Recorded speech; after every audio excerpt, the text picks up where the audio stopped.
Hi, Shalom everyone, and continue this fantastic series. Friends, on Ramat Bet, page 32 of Masechet Zevachim, making fantastic progress over here in the daily page of tidbits here inside Daf Yomi. Nothing like going for a stroll after praying Mincha and Arvit over here in the city of Bet Shemesh and just relaxing and enjoying as we've just come out of Isru Chag, out of the festival of Sukkot over here respectively. Very interesting. What we're learning about today, we've been talking about in yesterday's page of the Gemara within regards to Shechita. Now we said that although Shechita, kosher slaughtering, let's just say, ritual slaughter of the sacrifice, is one of the four essential parts of the sacrificial service, nevertheless, it need not be performed by a priest, a Kohen. That's what we learned. And even women, slaves, or people that might be tamei, impure, let's just say, in a ritually defiled state, can play the role of a shochet in the Bet HaMikdash, in the temple. That's what people would now have thought, but apparently that is the case, that they can. Given the fact that the animal that is to be sacrificed cannot become ritually defiled after, let's say, slaughter, in any case, while it is alive, it cannot contract this idea of tumah, impurity. We must assume that the person who is the shochet is not impure, is not tamei, or on a severe level of defilement, God forbid, or tamei met. This is what's that? Someone who was in contact, God forbid, with a dead body, which will transfer the impurity, the tumah, to the slaughtering knife as well. Rather, he must have been on a lower level of tumah, whose impurity would not transfer to the knife.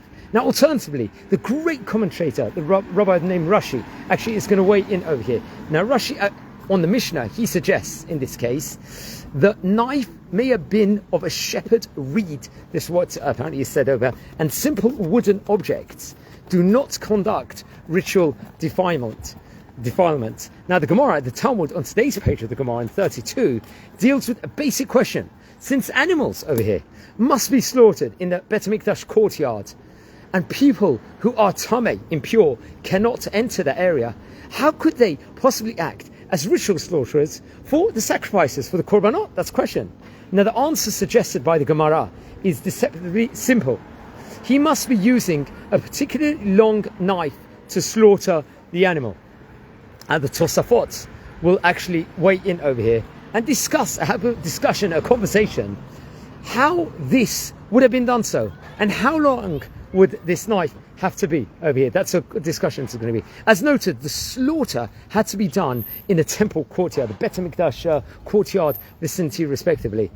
A place that a tamei, impure person, could not enter. Even the area of the Ezrat Nashim was forbidden to people in a state of ritual defilement, and its length was 13 amot. That's specific measurement respectively over here. Now, Rabbeinu Tam is going to weigh in and add on something over here. He suggests that the prohibition against entering the Ezrat Nashim was only rabbinic origin. It was midirabanan, as we say over here.